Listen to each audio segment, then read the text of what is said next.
नमस्कार, मैं नितेश सिंह। आप सभी का इस चैनल पर स्वागत है। आशा करता हूँ आप सभी लोग अच्छे होंगे, स्वस्थ होंगे और पढ़ाई भी कर रहे होंगे।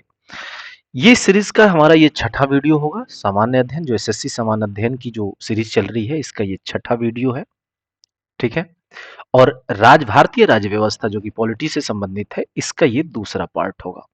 तो आइए दूसरे पार्ट में हम शुरू करते हैं। क्वेश्चन नंबर 40 से शुरू करते हैं।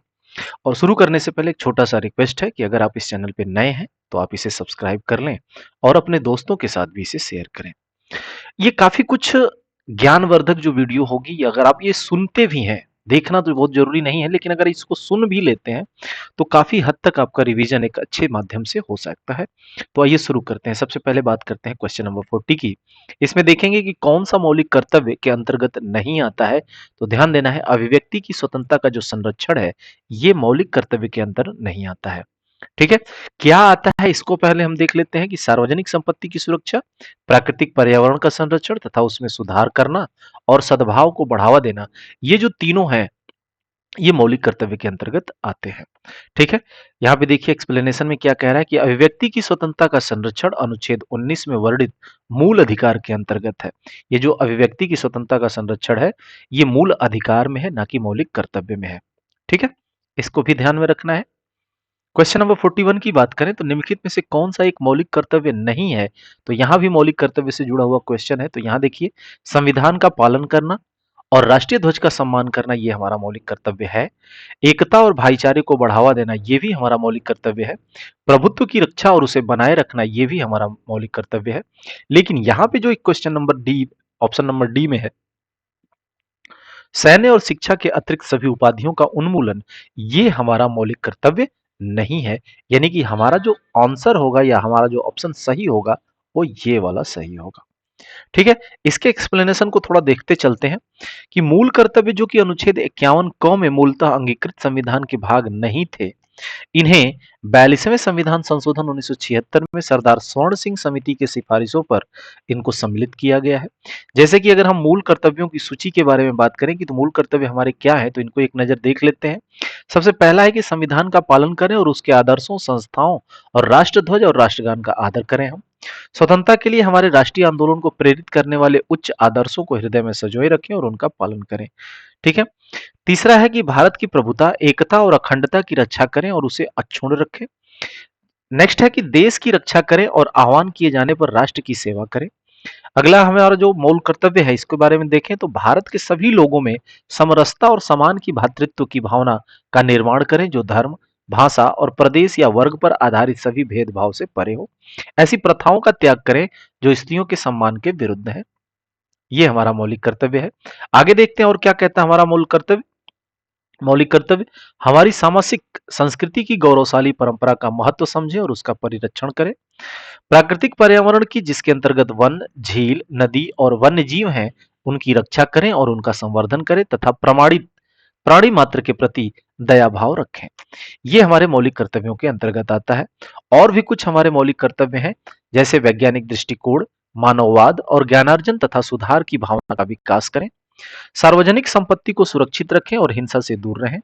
व्यक्तिगत और सामूहिक गतिविधियों के सभी क्षेत्रों में उत्कर्ष की ओर बढ़ने का सतत प्रयास करें, जिससे कि राष्ट्र निरंतर बढ़ते हुए प्रयत्न और उपलब्धियों की नई ऊंचाइयों को छू ले। अगला है, यदि माता पिता या संरक्षक 6 वर्ष तक की आयु वाले अपने यथास्थिति बालक या प्रतिपाल्य के लिए शिक्षा अवसर प्रदान करें। ये संविधान, ये जो लास्ट वाला है, ये कह सकते हैं कि 11वां जो है मौलिक कर्तव्य जो हमारा ये है, ये संविधान 86वां संविधान संशोधन अधिनियम 2002 के द्वारा अंतः स्थापित किया गया था। इससे पहले 10 थे। 10 थे किसके अनुसार?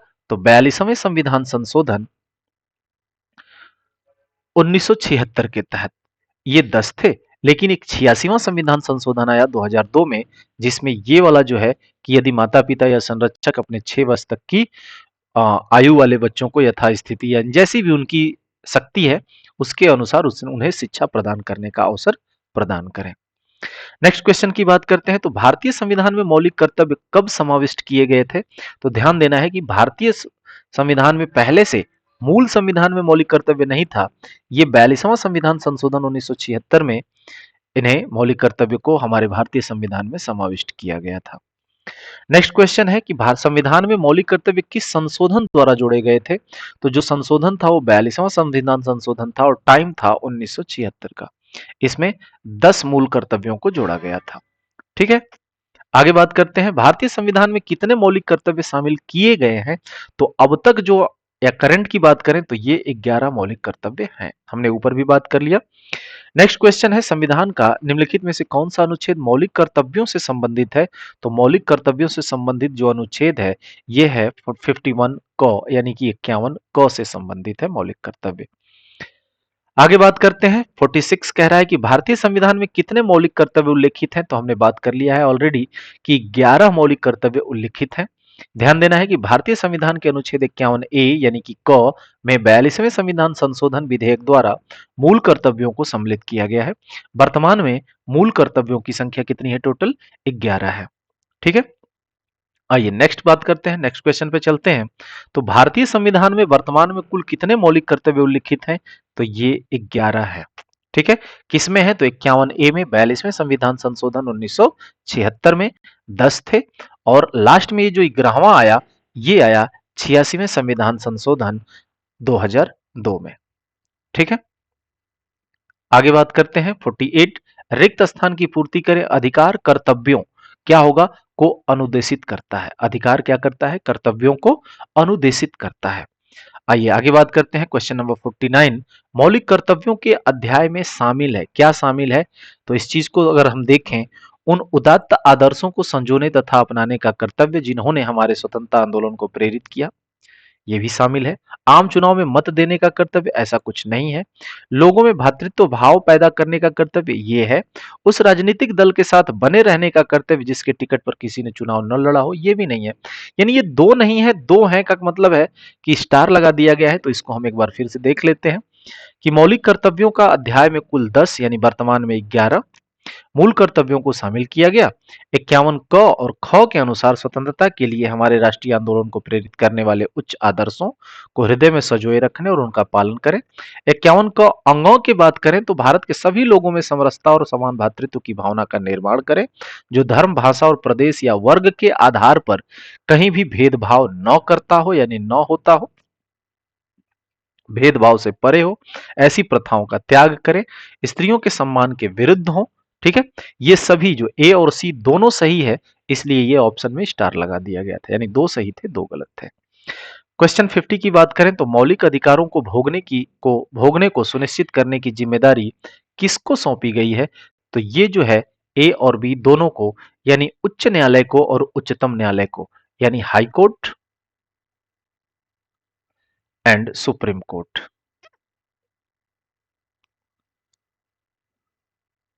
सुप्रीम कोर्ट को।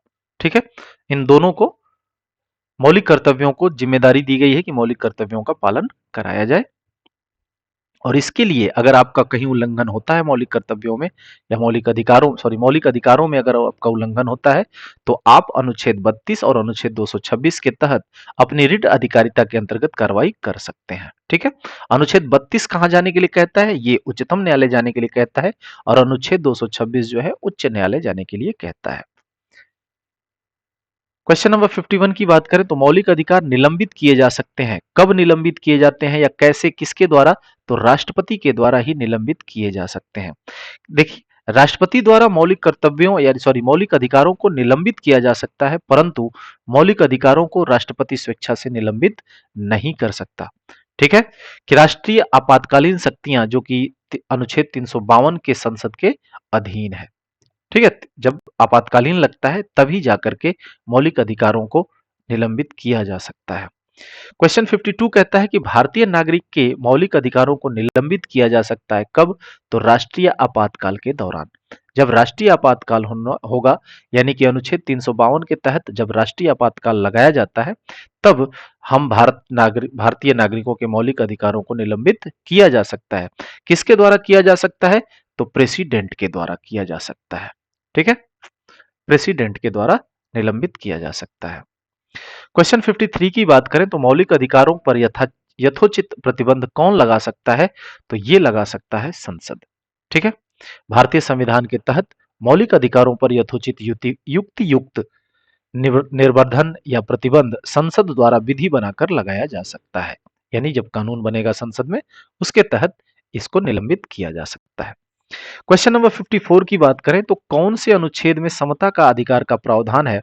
तो समता का अधिकार अनुच्छेद 14 से के अनुसार आता है।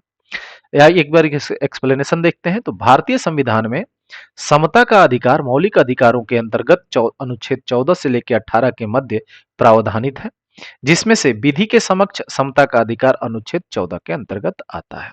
ठीक है। अगर टोटल बात किया जाता है 14 से समता का अधिकार किसमें है, तो ये आएगा 14 से लेके 18 तक, 14 से लेके 18 तक। लेकिन ऑप्शन में ऐसा कुछ नहीं है, अनुच्छेद 19 है, 20 है, 21 है, यानी ये तब तो है नहीं। तो एक ही बचता है 14, जिसके अंतर्गत विधि के समक्ष समता का अधिकार होता है। ठीक है। क्वेश्चन 55 की बात करें तो नागरिकों और विदेशियों दोनों को क्या प्राप्त है? तो विधिक अधिकार। जो कानूनी अपराध है, सॉरी, जो कानूनी अधिकार है, जो विधिक अधिकार है, वो भारत में के नागरिकों को और विदेशियों को दोनों को प्राप्त होते हैं। क्वेश्चन नंबर 56 की बात करें तो निम्न में से कौन सा मूल अधिकार केवल भारत के नागरिकों के लिए है? तो ये अभिव्यक्ति का अधिकार जो है सिर्फ और सिर्फ भारत के नागरिकों के लिए है। ठीक है। आगे बात करते हैं, क्वेश्चन नंबर 57 की बारे में बात करते हैं। तो किसी धर्म विशेष के संवर्धन के लिए करों के भुगतान की अनिवार्यता से मुक्ति की गारंटी दी गई है। किसमें दी गई है? तो अनुच्छेद 27 के द्वारा। यानी किसी आप धर्म विशेष के संवर्धन उसको बढ़ा रहे हैं या उसको उसका डेवलपमेंट कर रहे हैं, तो उसमें जो कर है, जो टैक्स है, उसके भुगतान की अनिवार्यता से मुक्ति की गारंटी दी गई है अकॉर्डिंग टू आर्टिकल 27। ठीक है। आइए क्वेश्चन नंबर 58 की बात करते हैं हम। अल्पसंख्यकों के हितों की सुरक्षा पर किस अनुच्छेद में विचार किया गया है? तो अल्पसंख्यक की जो सुरक्षा है, ये अनुच्छेद 29 के तहत वर्णित है या इसका प्रावधान किया गया है। ठीक है। आइए नेक्स्ट बात करते हैं, क्वेश्चन नंबर 59 की बात करें तो भारतीय संविधान का कौन सा अनुच्छेद अस्पृश्यता का उन्मूलन करता है? तो अस्पृश्यता का उन्मूलन यानी कि छुआछूत को खत्म करने का जो प्रावधान है वो अनुच्छेद 17 में वर्णित है। ठीक है। क्वेश्चन नंबर 60 की बात करें तो निम्न में से कौन सा मौलिक अधिकार नहीं है? तो ये जो हड़ताल का अधिकार है, ये हमारा मौलिक अधिकार नहीं है। समता का अधिकार है, शोषण के प्रति अधिकार है, धर्म की स्वतंत्रता का अधिकार है, लेकिन हड़ताल का अधिकार ये हमारा मौलिक अधिकार नहीं है। ठीक है। आइए एक बार इसको एक्सप्लेनेशन को देखते हैं। तो भारतीय संविधान में समता का अधिकार 14 से 18, शोषण के विरुद्ध अधिकार ये 23 से 24 तक, तथा धर्म की स्वतंत्रता का अधिकार ये 25 से 28 के तहत मौलिक अधिकारों में शामिल किया गया है, जबकि हड़ताल का अधिकार मौलिक अधिकार नहीं है। ठीक है। नेक्स्ट बात करते हैं, क्वेश्चन नंबर 61 की बात करें तो कतिपय मौलिक अधिकार नहीं दिए जाते। किसको भाई मौलिक अधिकार नहीं दिया जाता है? तो विदेशियों को। ठीक है। आगे बात करते हैं, क्वेश्चन नंबर 62 की बात करें तो भारतीय संविधान के अनुसार निम्न में से कौन सा मूल अधिकार नहीं है? तो जो सूचना का अधिकार है, ये मूल अधिकार नहीं है। ठीक है। सूचना का अधिकार जो है ये मूल अधिकार नहीं है। क्वेश्चन नंबर 63 की बात करें तो मत देने का अधिकार किस कोटि से संबंधित है? तो मत देने का जो अधिकार है ये राजनीतिक अधिकार है, पॉलिटिकल राइट है। इसके बारे में थोड़ा सा जान लेते हैं एक्सप्लेनेशन। भारत में वयस्क मताधिकार प्रणाली अपनाई गई है, जिसके तहत 18 वर्ष से अधिक आयु के सभी नागरिकों को अपने जनप्रतिनिधियों को चुनने का वैधानिक अधिकार प्राप्त है। अनुकूल चंद्र प्रधान बनाम भारत संघवाद 1997 में सर्वोच्च न्यायालय ने मतदान करने के अधिकार को मौलिक अधिकार नहीं बल्कि विधान द्वारा अध्यारोपित सीमाओं के अधीन वैधानिक अधिकार माना है। मत देने के अधिकार को राजनीतिक अधिकार भी माना जाता है, क्योंकि इसका प्रयोग वयस्क मतदाता द्वारा राजनीतिक इच्छा पूर्ति हेतु किया जाता है, इसलिए इसको राजनीतिक अधिकार का नाम भी दिया गया है। बात करते हैं क्वेश्चन नंबर 64 की। तो निम्न में से कौन एक राजनीतिक अधिकार है? तो अभी हमने उसके बारे में पढ़ा, राजनीतिक अधिकार क्या है? तो मतदान का अधिकार जो है हमारा राजनीतिक अधिकार है। 65 की बात करें तो मूल अधिकारों से संबंधित मामला निम्नलिखित में से कौन सा है? तो मूल अधिकारों से संबंधित मामला जो है ये गोलकनाथ बनाम पंजाब राज्य 1967 का है। ये मूल अधिकारों से संबंधित है। ठीक है। अब बात करते हैं एक नए पॉइंट की, नए टॉपिक की, नीति निदेशक तत्व। जो कि कहां से लिया गया है ये नीति निदेशक तत्व? आयरलैंड से लिया गया है। ठीक है, किस देश से लिया गया है? तो आयरलैंड से लिया गया है। आइए बात करते हैं इसमें, एक एक क्वेश्चंस को देखते चलते हैं। भारत में नियोजन अपने उद्देश्यों और सामाजिक परिसरों, सार्वजनिक नीति, राजनीति के निदेशक सिद्धांत, मौलिक अधिकार तथा मौलिक कर्तव्य में से किससे प्राप्त करता है? तो जो नियोजन है भारत में, नियोजन ये राज्य नीति के निदेशक सिद्धांत से प्राप्त करता है।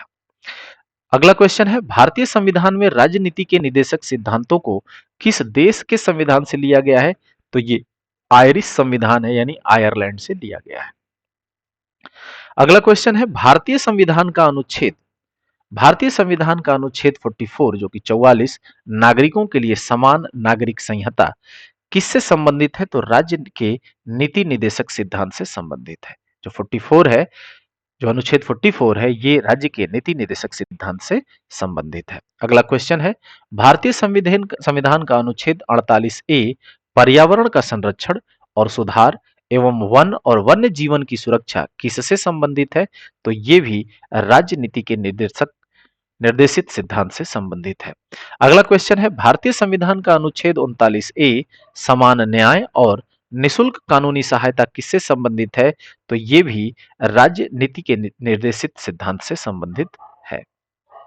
अगले क्वेश्चन की बात करते हैं, तो भारतीय संविधान के अनुच्छेद 43 ए उद्योगों के प्रबंधन में श्रमिकों की भागीदारी किससे संबंधित है? तो ये राज्य नीति के निर्देशित सिद्धांत से संबंधित है। अगला क्वेश्चन है, भारतीय संविधान का अनुच्छेद 41 कुछ मामलों में काम, शिक्षा और सार्वजनिक सहायता प्राप्त करने का अधिकार किससे संबंधित है? तो ये राज्य नीति के निर्देशित सिद्धांत से संबंधित है। नेक्स्ट क्वेश्चन है, कौन से संविधान से राज्य नीति विषयक निर्देशक तत्व अपनाए गए हैं? तो ये आयरिश संविधान से, यानी आयरलैंड से लिया गया है।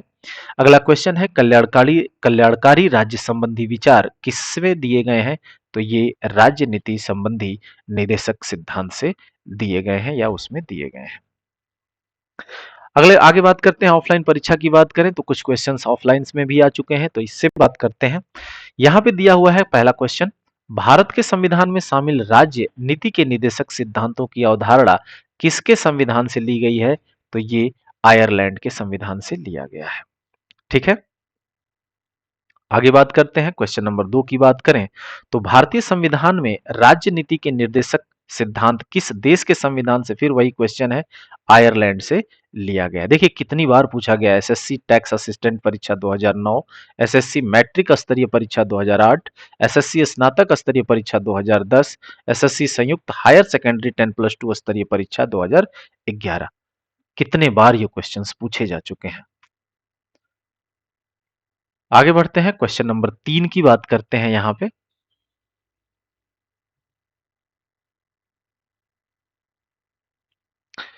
भारतीय संविधान में शामिल नीति निदेशक सिद्धांत किसके संविधान से प्रेरित है? तो ये जो है आयरलैंड के संविधान से प्रेरित है। क्वेश्चन नंबर 4 क्या कहता है कि भारतीय संविधान के भारत में किस भाग में भारत को एक कल्याणकारी राज्य के रूप में स्थापित करने की बात कही गई है? तो ये है राज्य नीति के निर्देशक सिद्धांत संविधान का भाग 4 के अंतर्गत। ठीक है, यहाँ पे देखिए एक बार एक्सप्लेनेशन देख लेते हैं इसका। भारतीय संविधान के भाग 4 अनुच्छेद 36 से लेकर के 51 में वर्णित राज्य नीति निदेशक सिद्धांतों का उद्देश्य कल्याणकारी राज्य की स्थापना करना है। यानी कि जो राज्य का नीति निदेशक सिद्धांत है ये भाग 4 में है और अनुच्छेद 36 से लेकर के 51 में ये वर्णित है। आगे बात करते हैं, क्वेश्चन नंबर 5 की बात करें तो भारतीय संविधान का भाग 4 किससे संबंधित है? अभी हमने ऊपर बात किया कि भाग 4 किससे संबंधित है? तो राज्य के नीति निदेशक तत्व से संबंधित है। ठीक है, आगे बात करते हैं, क्वेश्चन नंबर 6 की बात करें तो भारतीय संविधान के निम्नलिखित में से किस भाग में सामाजिक एवं आर्थिक लोकतंत्र को सुनिश्चित किया गया है? तो सामाजिक और आर्थिक लोकतंत्र को सुनिश्चित करने का जो काम है ये राज्य नीति के निर्देशक सिद्धांत के द्वारा किया गया है। आइए क्वेश्चन नंबर 7 की बात करते हैं तो भारत के संविधान में निर्देशक सिद्धांतों को शामिल किए जाने का मुख्य उद्देश्य क्या है? तो यहाँ पे है सामाजिक आर्थिक लोकतंत्र स्थापित करने। अभी हमने ऊपर भी देखा कि सामाजिक आर्थिक लोकतंत्र स्थापित करने के उद्देश्य से भारत के संविधान में निर्देशक सिद्धांतों को शामिल किया गया है। क्वेश्चन नंबर 8 की बात करें तो भारतीय संविधान नागरिकों के लिए एक आर्थिक न्याय किसके माध्यम से सुनिश्चित करता है? तो ये राज्य के नीति निर्देशक सिद्धांतों के थ्रू इनको इसके माध्यम से सुनिश्चित करता है। यानी नागरिकों के लिए आर्थिक न्याय किसके द्वारा सुनिश्चित किया जाता है? तो राज्य के नीति निर्देशक सिद्धांतों के द्वारा नागरिकों के लिए आर्थिक और सामाजिक न्याय दोनों, यहाँ पे एक ही मेंशन है आर्थिक न्याय। इसके साथ साथ ये भी ध्यान में रखना है कि आर्थिक न्याय और सामाजिक न्याय किस के द्वारा सुनिश्चित किया जाता है? तो ये राज्य की नीति के निर्देशक सिद्धांतों के द्वारा। ठीक है, डीपीएसपी कहा जाता है, डीपीएसपी।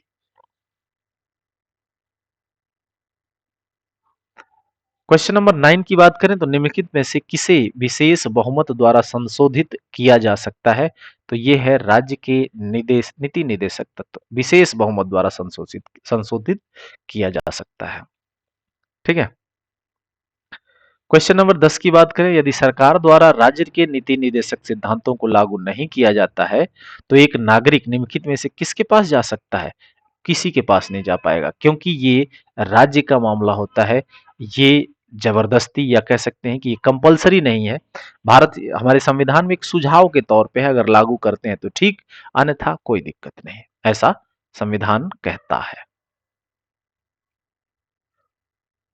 ठीक है, यहाँ पे एक्सप्लेनेशन देख लेते हैं कि संविधान के भाग 4 के तहत अनुच्छेद 36 से 51 तक वर्णित राज्य नीति निर्देशक तत्वों के अंतर्गत वे कल्याणकारी लक्ष्य रखे गए हैं जिनका उद्देश्य नागरिकों को सामाजिक आर्थिक अधिकार और सुविधाएं उपलब्ध कराना है, परंतु ये नागरिकों को ऐसा विधिक अधिकार उपलब्ध नहीं कराते जिनका उल्लंघन होने पर उपचार कराया जा सके। अर्थात संविधान के भाग 4 में वर्णित उपबंध न्यायालयों द्वारा परिवर्तनीय नहीं होंगे, अनुच्छेद 37 ये कहता है। वस्तुतः ये संवैधानिक लक्ष्य हैं जिन्हें राज्य द्वारा पूरा किया जाना है, यानी राज्य पर टोटली डिपेंडेंट है, ना कि न्यायालयों में इसे परिवर्तनीय माना गया है। ये अनुच्छेद 37 भी कह देता है।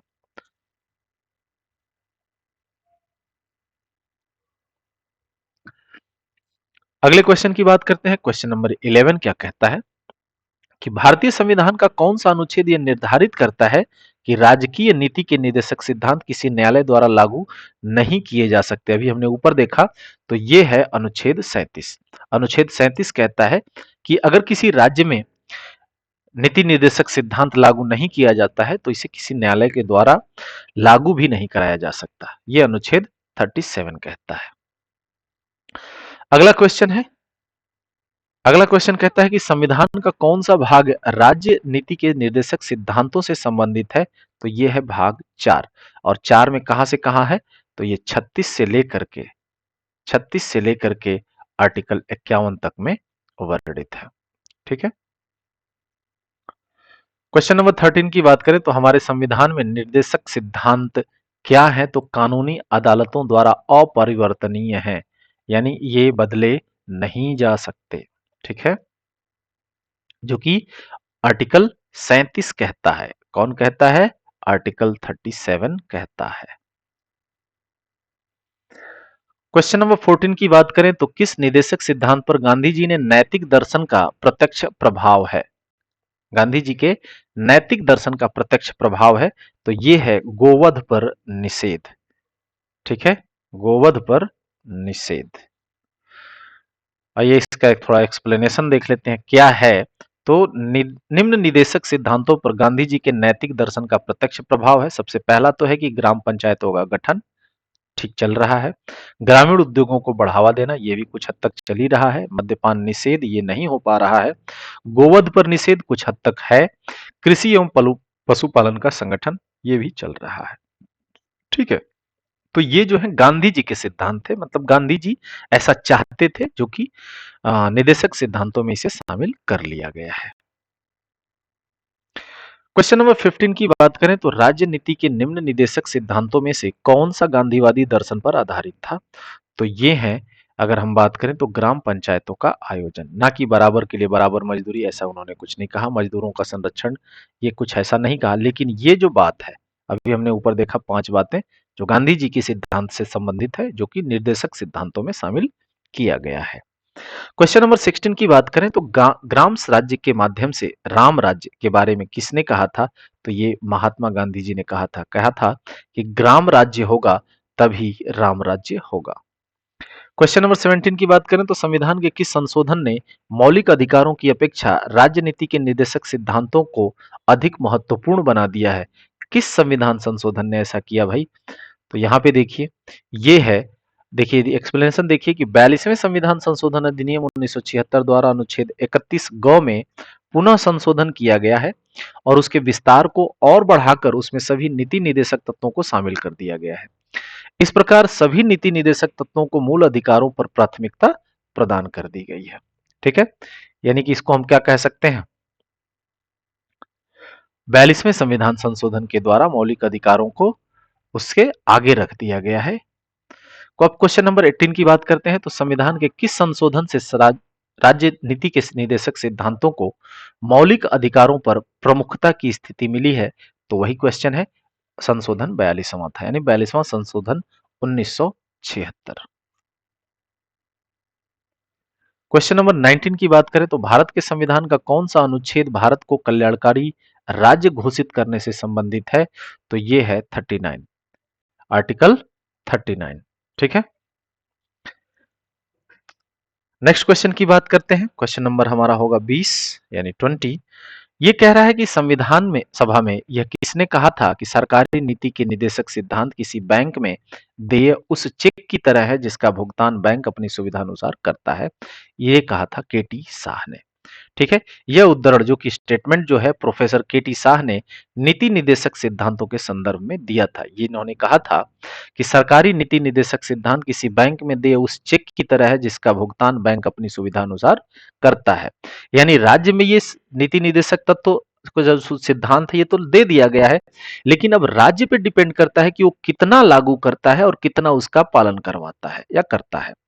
ठीक है, अब बात करने वाले हैं हम इसमें राज्य व्यवस्था में राष्ट्रपति एवं उपराष्ट्रपति के बारे में। और राष्ट्रपति और उपराष्ट्रपति से संबंधित जितने भी क्वेश्चंस होंगे इनके बारे में हम चर्चा करने वाले हैं। आइए शुरू करते हैं। सबसे पहले यहाँ पे भारत के नियंत्रक एवं महालेखा परीक्षक अपनी ऑडिट का विवरण भारत के राष्ट्रपति को प्रस्तुत करते हैं। ठीक है, भारतीय संविधान का अनुच्छेद 360 किसे वित्तीय आपातकाल घोषणा करने का अधिकार देता है? तो ये है भारत के राष्ट्रपति। ठीक है, भारत के राष्ट्रपति, उपराष्ट्रपति, प्रधानमंत्री तथा लोकसभा अध्यक्ष में कौन सा राज्य का प्रमुख है? तो ये है भारत के राष्ट्रपति। भारत के सर्वोच्च न्यायालय के न्यायाधीशों की नियुक्ति कौन करता है? तो ये है राष्ट्रपति। भारतीय संविधान का कौन सा भाग आपात उपबंध के बारे में बताता है? तो ये है भाग 18। ठीक है, भाग 18 में आपात उपबंध है और आपात उपबंध में 3 उपबंध है, आर्टिकल 352, आर्टिकल 356 और आर्टिकल 360। ठीक है, ये 3 उपबंध है। किसमें है भाई? तो भाग 18 में। नेक्स्ट क्वेश्चन है, कोई व्यक्ति भारत के राष्ट्रपति के पद पर कितनी बार चुना जा सकता है? तो इसकी कोई सीमा नहीं है, 2 बार, 5 बार, 6 बार, 1 बार, जितनी मर्जी, यानी जब तक उसकी इच्छा या जब तक अगले की इच्छा हो।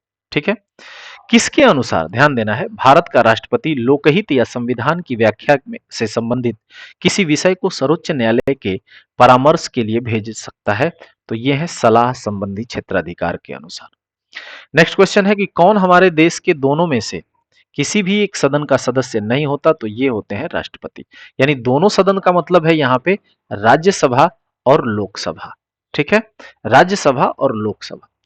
नेक्स्ट क्वेश्चन है, भारत के मुख्य न्यायाधीश की नियुक्ति कौन करता है? तो ऊपर भी बात किया है हमने, भारत के राष्ट्रपति के द्वारा मुख्य न्यायाधीश यानी सीजेआई का नियुक्ति होती है। चीफ जस्टिस ऑफ इंडिया की नियुक्ति भारत के राष्ट्रपति द्वारा की जाती है।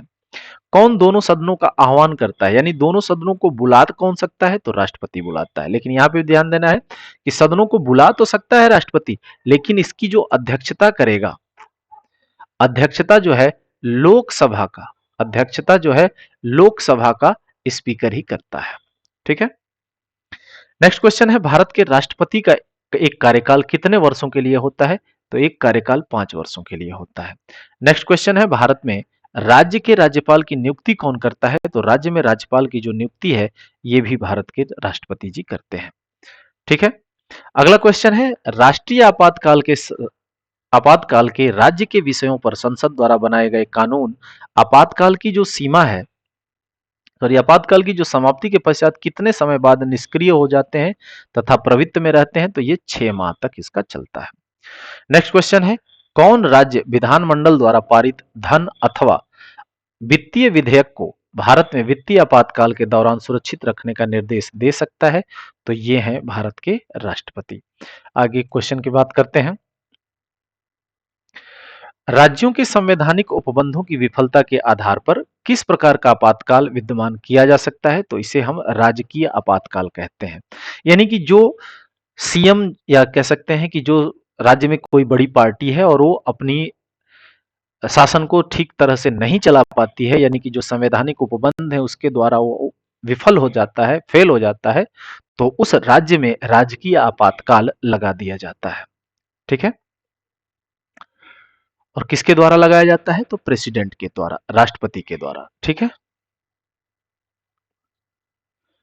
नेक्स्ट क्वेश्चन है, भारत में वित्तीय आपातकाल अधिकतम कितनी अवधि के लिए बढ़ाया जा सकता है? तो ये अनिश्चितकालीन होता है। भारत के राष्ट्रपति के चुनाव तथा उसका तरीका किसके द्वारा संशोधित किया जा सकता है? तो ये संसद के विशेष बहुमत तथा राज्यों की सहमति से राष्ट्रपति के चुनाव तथा जो चुनाव करने का तरीका है उसमें संशोधन किया जा सकता है।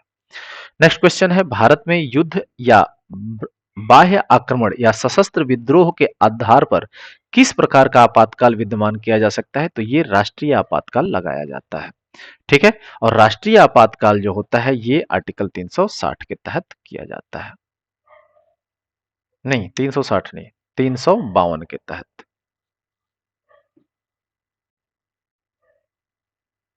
भारतीय संविधान का अनुच्छेद 356 किसके बारे में है? तो राज्य में राष्ट्रपति शासन लागू करने के लिए, यानी कि राजकीय आपातकाल जो होती है वो 356 के तहत होती है, और वित्तीय आपातकाल जिसको कहते हैं धन का आपातकाल अगर हो जाए तो वो लगता है 360 के तहत।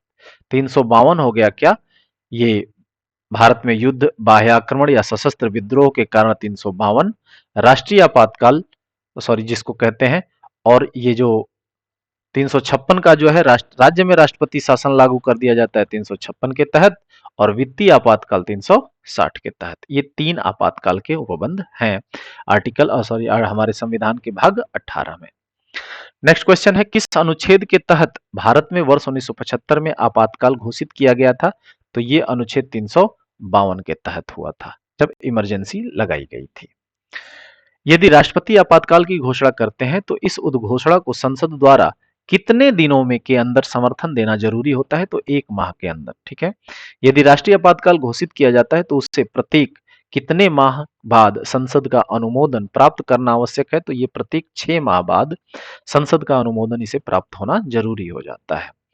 नेक्स्ट क्वेश्चन की बात करते हैं, किसी भी दोषी व्यक्ति को क्षमा, अनुदान या उसकी सजा का निलंबन या परिहार करने की शक्ति राष्ट्रपति के पास होती है।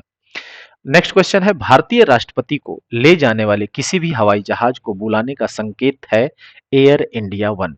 जिस भी जहाज में राष्ट्रपति कहीं ट्रेवल कर रहे हैं तो उस जहाज को एयर इंडिया वन के नाम से बुलाया जाता है या बोला जाता है। नेक्स्ट क्वेश्चन है, देश का दूसरा सबसे वरिष्ठ कार्यालय क्या है? तो भारत के उपराष्ट्रपति का कार्यालय है, यानी सबसे पहला कौन है? तो प्रेसिडेंट का, और दूसरा कौन सा है? तो वाइस प्रेसिडेंट का। ठीक है, नेक्स्ट क्वेश्चन है, जब राष्ट्रपति तथा उपराष्ट्रपति के पद पर कोई भी कार्यरत न हो तो उनके रिक्त स्थान पर राष्ट्रपति के रूप में कौन कार्य करता है? तो ये करते हैं भारत के मुख्य न्यायाधीश यानी chief justice of India. Next question है, भारत के राष्ट्रपति को उनके पद से कौन हटा सकता है? तो संसद के द्वारा महाभियोग प्रक्रिया के थ्रू राष्ट्रपति को उनके पद से हटाया जा सकता है। ठीक है, नेक्स्ट क्वेश्चन है, राष्ट्रपति के चुनाव के संबंध में उठने वाली सभी संदेह व विवादों की जांच पड़ताल व निर्णय किसके द्वारा किया जाता है? तो ये सर्वोच्च न्यायालय यानी कि सुप्रीम कोर्ट के द्वारा किया जाता है। नेक्स्ट क्वेश्चन है, राष्ट्रपति संघ सरकार का कोई भी कार्य किस प्रकार से राज्य सरकारों को सौंप सकते हैं? तो राज्य सरकार से परामर्श करके राष्ट्रपति संघ सरकार का कोई भी कार्य किसी भी राज्य को सौंप सकता है। ठीक है, आगे बात करते हैं, भारत के राष्ट्रपति के संबंध में सही कथन कि अगर हम बात करें तो यहाँ पे ध्यान देना है, प्रत्येक आम चुनाव के पश्चात वह संसद के प्रथम सत्र को संबोधित करते हैं तथा प्रत्येक वर्ष के आरंभ में संसद के प्रथम सत्र को संबोधित करते हैं। ठीक है, इतना ध्यान रहेगा। नेक्स्ट क्वेश्चन है, भारतीय संविधान के अनुसार आपात स्थिति घोषित करने का अधिकार किसको है? तो ये राष्ट्रपति जी को है। राष्ट्रपति किस कोष से किसी अप्रत्याशित खर्च के लिए धन दे सकते हैं? तो इसको कहते हैं आकस्मिक निधि। नेक्स्ट क्वेश्चन है, भारत के उपराष्ट्रपति का कार्यकाल कितना होता है? तो ये भी 5 वर्ष होता है। अखिल भारतीय सेवाओं के लिए नियुक्तियां कौन करता है? तो ये राष्ट्रपति जी करते हैं। आइए आगे देखते हैं, कुछ ऑफलाइन प्रश्न को देख लेते हैं। क्वेश्चन नंबर पहला क्या कहता है कि राष्ट्रपति द्वारा राष्ट्रीय आपातकाल स्थिति को की घोषणा किए जाने के बाद किस अवधि तक उसका अनुमोदन संसद से प्रत्येक सदन द्वारा हो जाना चाहिए? तो ये 1 माह के अंदर हो जाना चाहिए। ठीक है। क्वेश्चन नंबर 2 क्या कहता है कि भारतीय संविधान के अनुसार कार्यपालिका का प्रमुख कौन है होता है? तो भारतीय संविधान के अनुसार कार्यपालिका का प्रमुख जो होते हैं वो राष्ट्रपति जी होते हैं। नेक्स्ट क्वेश्चन की बात करते हैं, क्वेश्चन नंबर 3 की बात करेंगे हम अभी यहाँ पे। तो यहाँ पे है, उपराष्ट्रपति पदेन अध्यक्ष होता है किसका भाई? तो राज्यसभा का। ठीक है, उपराष्ट्रपति राज्यसभा का पदेन अध्यक्ष होता है। क्वेश्चन नंबर 4 की बात करें तो उपराष्ट्रपति की अगर यहाँ पे देखा जाए तो क्या कह रहा है? लोकसभा का सदस्य होता है? नहीं। राज्यसभा का सदस्य होता है? नहीं। किसी भी सदन का सदस्य होता है? नहीं। यानी सांसद, संसद सदस्य नहीं होता है। ये ऑप्शन सही है। ठीक है। क्वेश्चन नंबर 5 की बात करें तो भारत का उपराष्ट्रपति बनने के लिए न्यूनतम आयु कितनी होनी चाहिए? तो ये होनी चाहिए 35 वर्ष। ठीक है, 35 वर्ष होनी चाहिए। इसी के साथ अगर देख लीजिए कि भारत का राष्ट्रपति हो, उपराष्ट्रपति हो या राज्यपाल हो, उसके लिए जो न्यूनतम एज है, अगर हम बात करें president, vice president and governor, ये तीनों की जो न्यूनतम एज होती है, ठीक है, बनने के लिए, ये होती है 35 वर्ष। ठीक है। अगली बात करते हैं, अगला क्वेश्चन बात करते हैं, यहाँ पे क्वेश्चन नंबर 6 होगा, किसने 2 पूर्ण अवधियों तक भारत के उपराष्ट्रपति का पद संभाला था? तो ये थे एस राधाकृष्णन, यानी 2 सेशन, यानी कि 5+5 यानी टोटल 10 ईयर्स कंटिन्यू। ठीक है, एस राधाकृष्णन। देखिए कब से कब तक? 1952 से 1957 तक और 1957 से 1962 तक। ठीक है।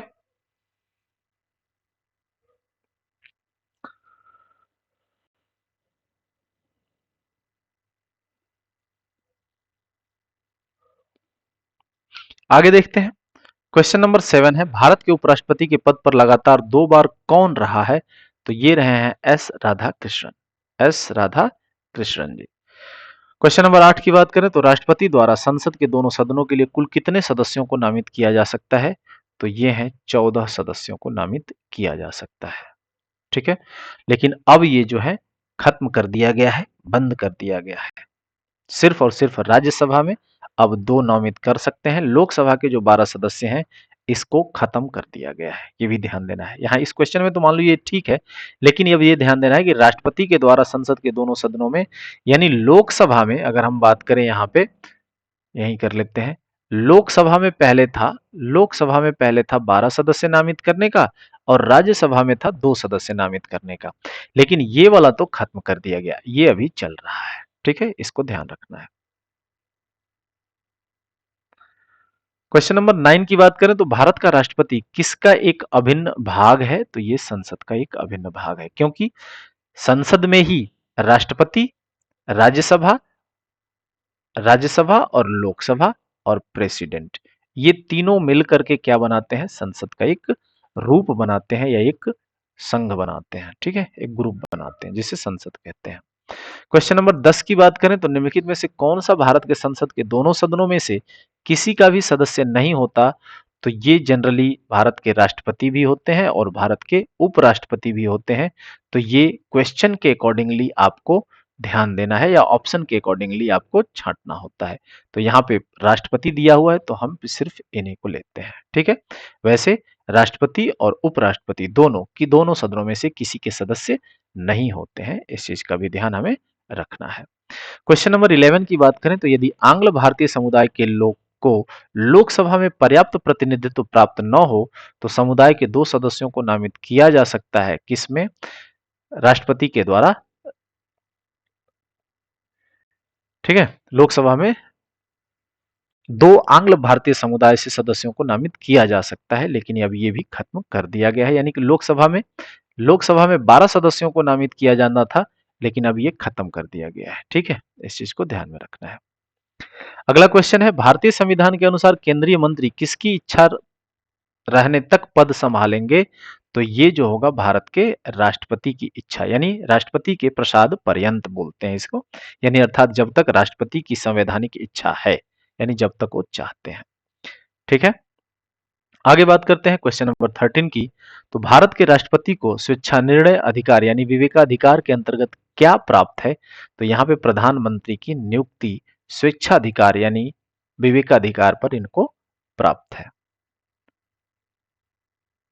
बात करते हैं क्वेश्चन नंबर 14 की। सरकार की राष्ट्रपति प्रणाली के अधीन कार्यकारिणी के सदस्य विधानमंडल के किसी भी सदन के सदस्य नहीं होते हैं। ठीक है, विधानमंडल के किसी भी सदन के सदस्य नहीं होते हैं।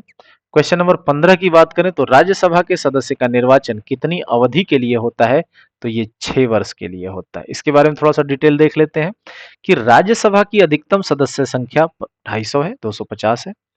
राज्यसभा राष्ट्रपति द्वारा नामित किए जाने वाले 12 सदस्यों तथा राज्यों एवं संघ राज्य क्षेत्रों के 238 से अनधिक प्रतिनिधियों से मिलकर बनती है। इसके सदस्य 6 वर्ष के लिए चुने जाते हैं।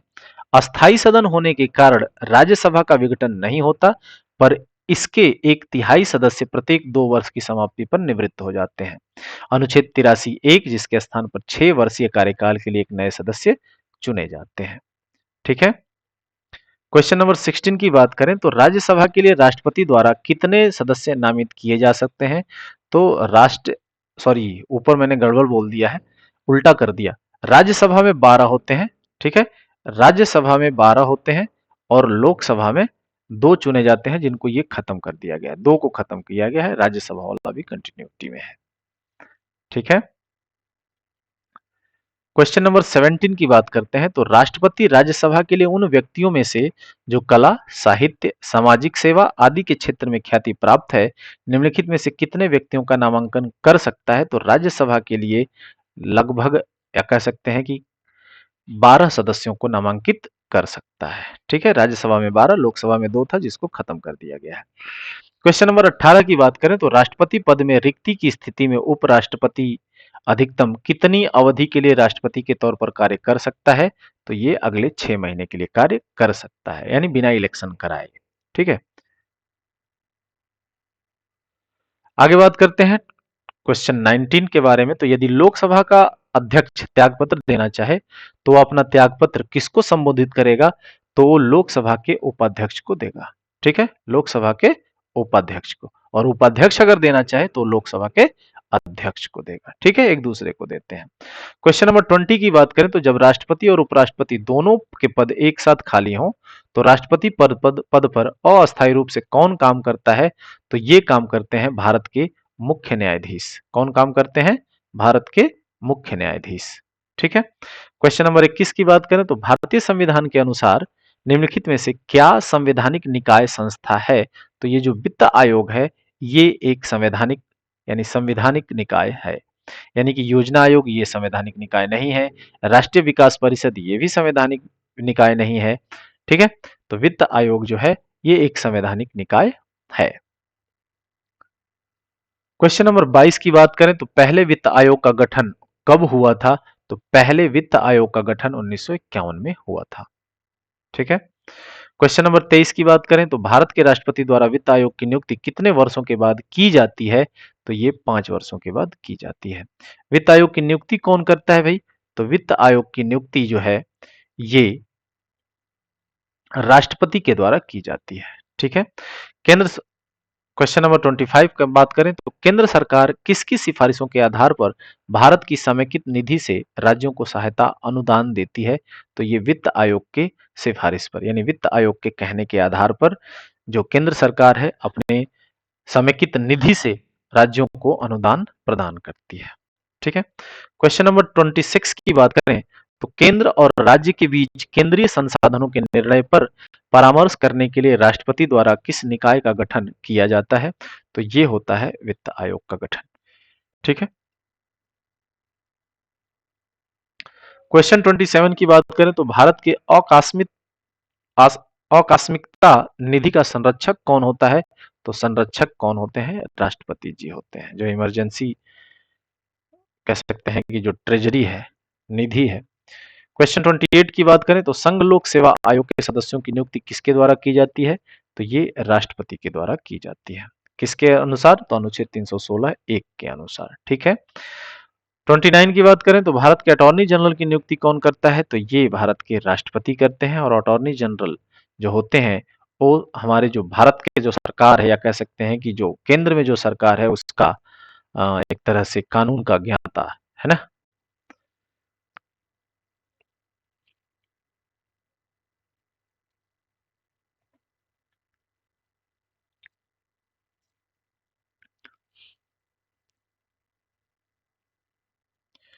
आगे बात करते हैं क्वेश्चन नंबर 30। निम्न में से भारत के वह राष्ट्रपति कौन थे जो 2 बार राष्ट्रपति पद पर रहे? तो ये थे बाबू राजेंद्र प्रसाद। ठीक है। आगे बढ़ते हैं। ऐसे तो यहाँ पे देख लेते हैं। भारत के प्रथम राष्ट्रपति डॉक्टर राजेंद्र प्रसाद 26 जनवरी 1950 से 13 मई 1962 तक 3 कार्यकालों में राष्ट्रपति पद पर रहे थे, जिनमें से प्रथम बार तो संविधान सभा का अध्यक्ष होने के नाते राष्ट्रपति नियुक्त हुए थे तथा इसके पश्चात 1952 से 1957 के राष्ट्रपति चुनाव में वे राष्ट्रपति पद के लिए निर्वाचित हुए थे। ठीक है। एक बार तो ऐसे जनरली आ गए या कंटिन्यूशन में आ गए क्योंकि वो संविधान सभा के अध्यक्ष थे, इसलिए उनको राष्ट्रपति बना दिया गया। लेकिन 1952 में जो इलेक्शन हुआ, फिर इसके बाद 1957 में जो इलेक्शन हुआ, उसमें वो निर्वाचित किए गए थे। क्वेश्चन 31 की बात करें तो देश की सशस्त्र सेनाओं का सर्वोच्च कमांडर इन चीफ कौन होता है? तो ये होते हैं प्रेसिडेंट, राष्ट्रपति होते हैं। बात करते हैं क्वेश्चन नंबर 32 की। निम्नलिखित में से किसके पास भारतीय सुरक्षा बलों का सर्वोच्च कमान होता है? तो अभी वही क्वेश्चन है, भारत के राष्ट्रपति के पास। ठीक है।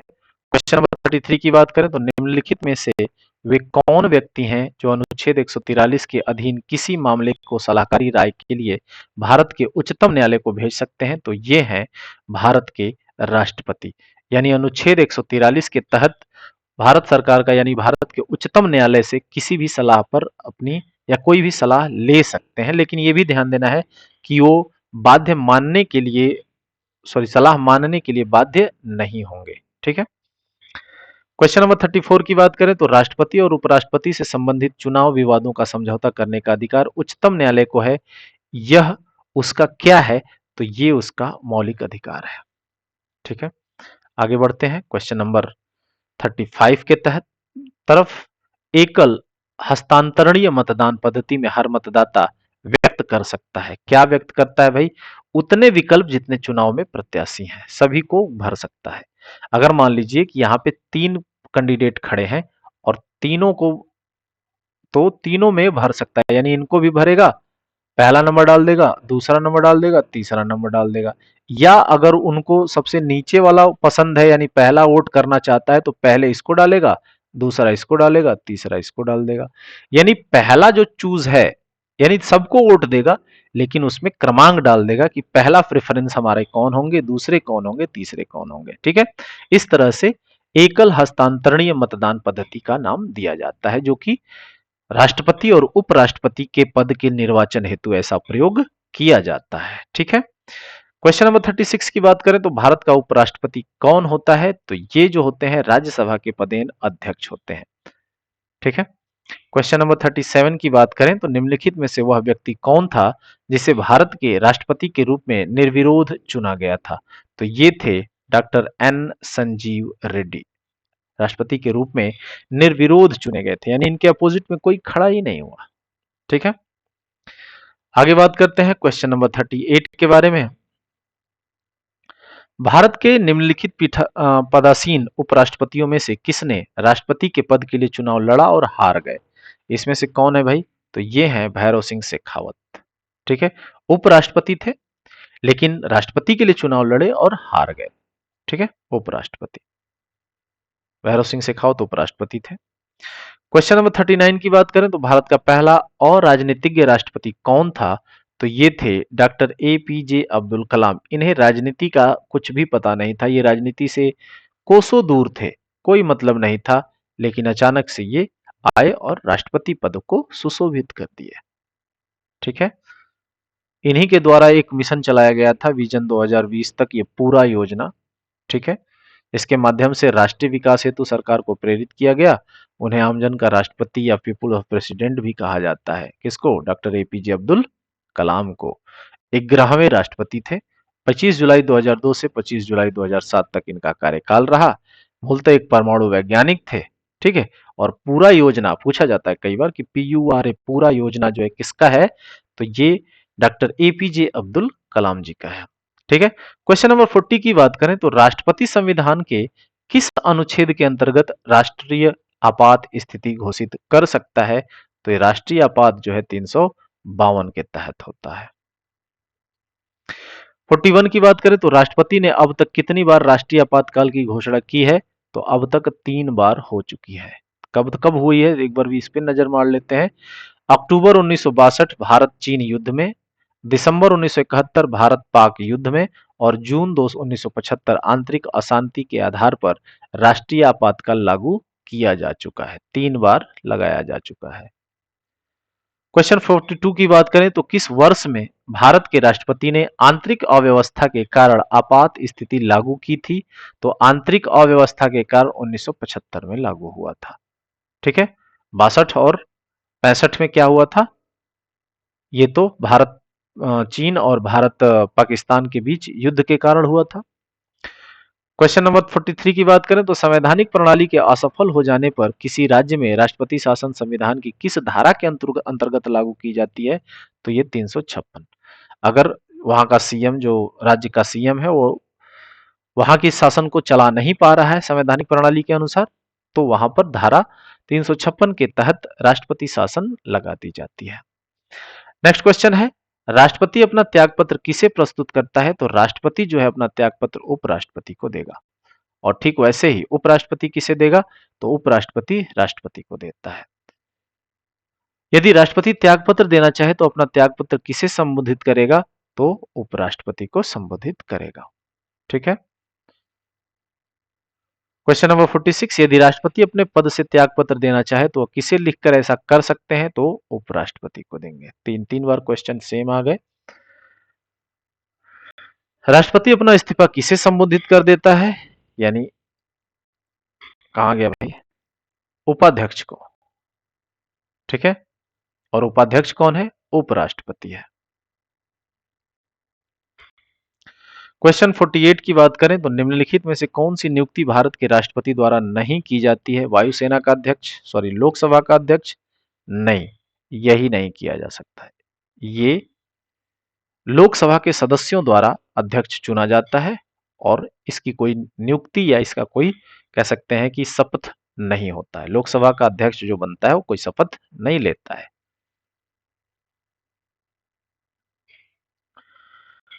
क्वेश्चन 49 को देखते हैं, निम्नलिखित में से कौन सी नियुक्ति भारत के राष्ट्रपति के अधिकार में नहीं है? तो ये है लोकसभा का अध्यक्ष। ठीक है, क्वेश्चन 50 के बारे में बात कर लेते हैं। निम्न में से कौन भारत के राष्ट्रपति द्वारा नियुक्त नहीं किया जाता है? तो भारत के उपराष्ट्रपति, ये राष्ट्रपति के द्वारा नियुक्त नहीं किए जाते हैं। ठीक है,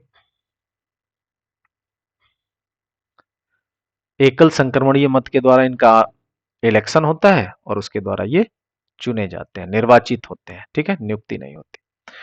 क्वेश्चन 51 की बात करें तो भारत के राष्ट्रपति के चुनाव के लिए नागरिक को कितनी आय पूरी कर लेनी चाहिए? तो अभी हमने बात किया 35 साल। चाहे वो राष्ट्रपति हो, उपराष्ट्रपति हो या राज्यपाल, उनके लिए न्यूनतम आयु कितनी होती है? 35 वर्ष की होती है। ठीक है, क्वेश्चन 52 की बारे में बात करें तो निम्नलिखित में से कौन सा या कौन राष्ट्रपति के चुनाव में हिस्सा नहीं लेते हैं?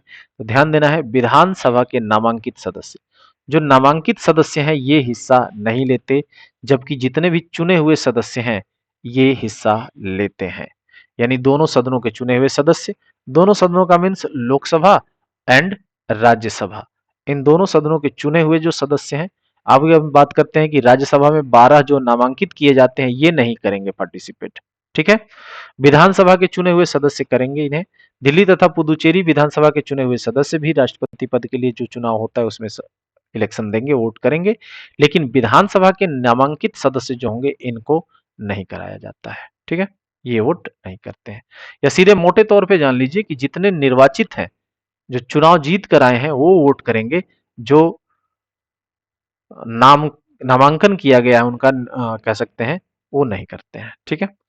क्वेश्चन 53 की बात करें तो भारत के राष्ट्रपति पर महाभियोग की विधि अपनाई गई है, कहां से लिया गया है? तो ये यूएसए से लिया गया है। महाभियोग की जो प्रक्रिया है जो भारत के राष्ट्रपति पर चलाई जाती है ये अमेरिका से लिया गया है, यूएसए से लिया गया है। क्वेश्चन 54 की बात करें तो राष्ट्रपति की सेवानिवृत्ति आयु क्या है? तो सेवानिवृत्ति आयु की कोई सीमा नहीं है।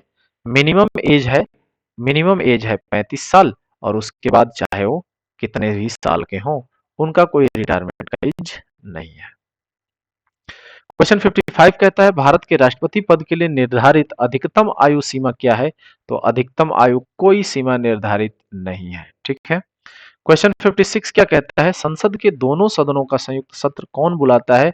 तो बुलाते तो हैं राष्ट्रपति, लेकिन जो संयुक्त अधिवेशन की अध्यक्षता करते हैं वो लोकसभा के अध्यक्ष द्वारा की जाती है। ठीक है। क्वेश्चन नंबर 57 की बात करें तो संसद के दोनों सदनों के बीच गतिरोध की स्थिति में संयुक्त अधिवेशन की अध्यक्षता कौन करता है? तो हम बात कर रहे थे संसद के दोनों सदनों के बीच गतिरोध की स्थिति में संयुक्त अधिवेशन की अध्यक्षता कौन करता है? तो ये करते हैं लोकसभा के अध्यक्ष। ठीक है। आगे बात करते हैं क्वेश्चन नंबर 58 की बात करें तो प्रत्येक 6 महीने में संसद की स्वीकृति लेकर राष्ट्रपति शासन अधिकतम कितने समय के लिए बढ़ाया जा सकता है? तो ये जो है लगभग 3 साल के लिए बढ़ाया जा सकता है। ठीक है। आगे बात करते हैं क्वेश्चन नंबर 59 की बात करते हैं तो संविधान में कितने प्रकार के आपातकालों का प्रावधान है? तो ये 3 प्रकार के आपातकाल है। यहाँ पे देखते हैं कि एक्सप्लेनेशन को। संविधान में 3 प्रकार के आपातकालों का प्रावधान है। प्रथम जो है अनुच्छेद 352 के तहत राष्ट्रीय आपातकाल, जो कि किसी बाह्य युद्ध या बाह्य आक्रमण या अंतः कह सकते हैं सशस्त्र विद्रोह को लेकर के, ऐसे अंदेशों को लेकर के ये किया जाता है, राष्ट्रीय आपातकाल लगाया जाता है 352 के तहत। और अनुच्छेद 356 जो है ये दूसरा आपातकाल है जिसके तहत राज्य में राष्ट्रपति शासन लगाया जाता है। और अनुच्छेद 360 के तहत वित्तीय आपातकाल लगाया जाता है, जो कि 360 जो है अभी एक बार भी भारत में ऐसा नहीं स्थिति आई है कि अनुच्छेद 360 के तहत भारत में आपातकाल लगाया जाए। राष्ट्रपति अपनी विशिष्ट शक्तियों का प्रयोग कर वित्तीय आपातकाल की उद्घोषणा कर सकता है। अभी तक भारत में वित्तीय आपात की उद्घोषणा नहीं की गई है। ठीक है। आगे बात करते हैं क्वेश्चन नंबर 60 के बारे में करते हैं तो भारत के राष्ट्रपति के पास आपात अधिकार है। आपात अधिकार जो है 3 प्रकार के हैं। अभी हमने बात किया 352, 356, 360 के तहत। ठीक है। क्वेश्चन नंबर 61 भारत में राष्ट्रपति कितनी बार वित्तीय आपात स्थिति की घोषणा कर चुके हैं? तो वित्तीय आपात की घोषणा अभी एक बार भी नहीं हुई है। ठीक है। क्वेश्चन नंबर 62 की बात करें तो राष्ट्रपति को किस अनुच्छेद के अंतर्गत यह अधिकार प्राप्त है कि वह वित्तीय आपातकाल लागू कर सकते हैं? तो वित्तीय आपातकाल का जो अनुच्छेद है ये है 360।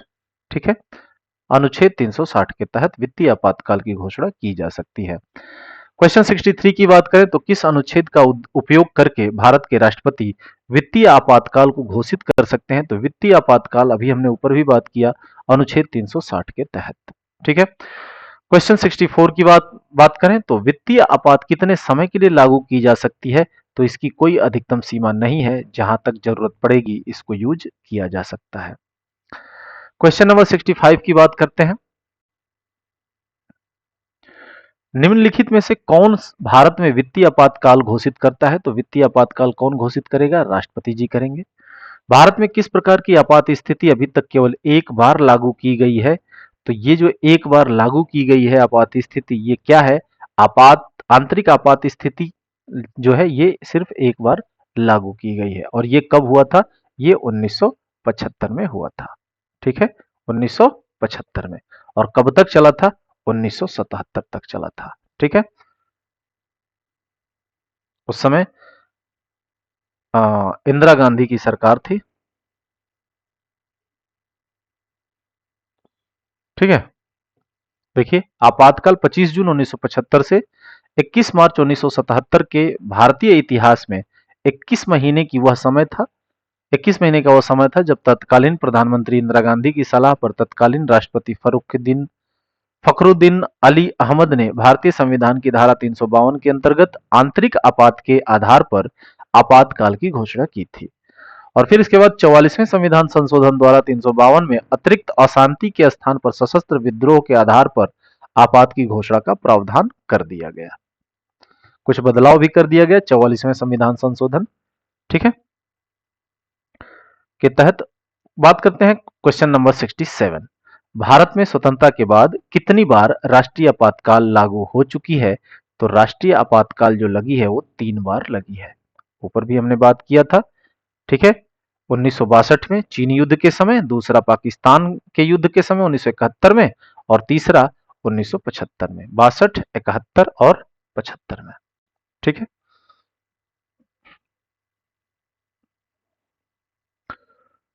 बात कर लेते हैं क्वेश्चन नंबर 68 के बारे में। निम्नलिखित में से कौन से जोड़े का सही मिलान किया गया है? इंदिरा साहिनी केस कार्य क्षेत्र में महिलाओं का अधिकार, एडीएम जबलपुर केस आपातकाल में नागरिकों का अधिकार, करतार सिंह केस अल्पसंख्यक अधिकार, विशाखा केस केंद्र राज्य संबंध। तो इसमें से सही मिलान है ये है दूसरा, एडीएम जबलपुर केस आपातकाल में नागरिकों का अधिकार से संबंधित, ठीक है। क्वेश्चन नंबर 69 की बात करें तो भारत का राष्ट्रपति अपने पद पर पुनर्निर्वाचन के लिए कितनी बार खड़ा हो सकता है? तो जितनी बार चाहे, इसकी कोई सीमा नहीं है। क्वेश्चन 70 कहता है कि भारतीय संघ के राष्ट्रपति के पास वही संवैधानिक अधिकार है जो ब्रिटिश राजा या रानी के पास होते हैं, ठीक है। जो पद है हमने कहां से लिया है भाई? तो ब्रिटेन से लिया है, ठीक है। इलेक्शन कहां से लिया है इनका? आयरलैंड से लिया है। महाभियोग कहां से लिया है? तो अमेरिका से लिया है। राष्ट्रपति के जो अलग अलग अंग हैं ये अलग अलग जगहों से लिए गए हैं, या अलग अलग पार्ट जो नियम कायदे कानून है ये अलग अलग जगहों से लिए गए हैं। क्वेश्चन नंबर 71 की बात करें तो राष्ट्रपति का अध्यादेश कितनी अवधि के लिए लागू रहता है? तो ये 6 महीने के लिए लागू रहता है, ठीक है। 72 कहता है भारत सरकार का संवैधानिक अध्यक्ष कौन होता है? तो ये राष्ट्रपति जी होते हैं। भारत सरकार का संवैधानिक अध्यक्ष कौन होता है? तो राष्ट्रपति जी होते हैं। बात करते हैं क्वेश्चन नंबर 73। ये कह रहा है कौन से भारत राज्य का कार्यपालक अध्यक्ष है, यानी कौन इसमें से राज्य का कार्यपालक अध्यक्ष कौन होते हैं? तो कार्यपालक अध्यक्ष जो होते हैं राष्ट्रपति जी होते हैं। निम्न में से कौन अपना पद राष्ट्रपति की संतुष्टि के दौरान धारण करता है? तो ये है राज्यपाल, यानी जब तक राष्ट्रपति चाहे तब तक राज्यपाल अपने पद को धारण कर सकते हैं, यानी उनके राष्ट्रपति के प्रसाद पर्यंत तक राज्यपाल पद धारण कर सकता है, ठीक है। बात करते हैं क्वेश्चन नंबर 75 के। भारत के उपराष्ट्रपति का चुनाव किया जाता है तो संसद के सदस्यों के द्वारा, संसद के सदस्यों के द्वारा, ठीक है। वही सेम जैसे कि राष्ट्रपति का निर्वाचन होता है ठीक उसी प्रकार उपराष्ट्रपति का भी निर्वाचन होता है, ठीक है। दोनों सदनों के सदस्यों के द्वारा मिलकर बने निर्वाचक गण के सदस्यों द्वारा अनुपातिक प्रतिनिधित्व पद्धति के अनुसार एकल संक्रमणीय मत द्वारा किया जाता है, जो कि अनुच्छेद 66 के अंतर्गत वर्णित है। 76 क्वेश्चन देखते हैं, भारत के उपराष्ट्रपति को निम्नलिखित में से किसके द्वारा चुना जाता है? तो ये संसद के सदस्यों के द्वारा चुना जाता है, ठीक है। अगला क्वेश्चन है 77।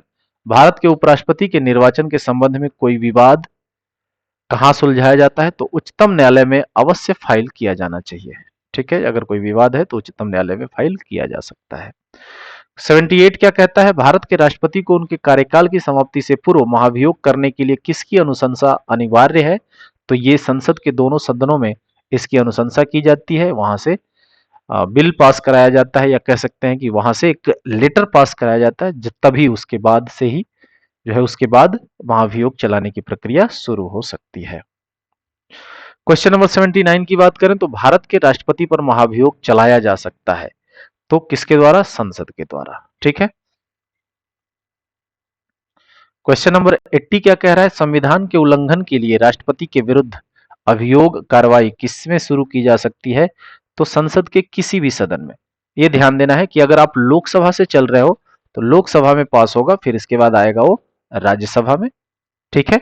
या अगर राज्यसभा में पहले आ जाता है तो फिर दूसरी बार लोकसभा में जाएगा। यानी दोनों सदनों में पास होता है और किसी भी सदन से शुरू किया जा सकता है, ठीक है? आगे देखते हैं। क्वेश्चन नंबर 81 की बारे में बात करें तो भारत के उपराष्ट्रपति पर अभियोग किसके द्वारा चलाया जा सकता है? तो जो उपराष्ट्रपति हैं यहां राज्यसभा में अभियोग इनके ऊपर चलाया जा सकता है, ठीक है? संसद के बारे में बात करते हैं, तो जितना है इसमें बात कर लेते हैं, नहीं तो फिर अगले नेक्स्ट वीडियो में हम बात करेंगे। तो यहां देखते हैं, भारतीय संविधान के अनुसार केंद्रीय निकाय, जो केंद्रीय है वो विधायकी निकाय संसद कहलाती है। लोकसभा का सदस्य बनने के लिए किसी व्यक्ति की न्यूनतम आयु जो है वो 25 वर्ष की होनी चाहिए। लोकसभा में अगर बात क्वेश्चन घुमा करके आ जाता है, प्रधानमंत्री बनने के लिए 25 वर्ष, मुख्यमंत्री बनने के लिए 25 वर्ष, ठीक है? मंत्री बनने के लिए 25 वर्ष, लोकसभा का इलेक्शन लड़ने के लिए 25 वर्ष, ये ध्यान देना है। भारतीय संसदीय प्रणाली, सबसे बड़ी विपक्षी पार्टी के लीडर जिसके पास सदन की कुल संख्या की 1/10 सीटों से कम नहीं है, उस सदन के विपक्षी दल का लीडर उसे माना जाता है, ठीक है? विपक्षी दल का लीडर बनना है तो जो कुल संख्या है सदन की उसका 1/10 उसके पास होनी चाहिए।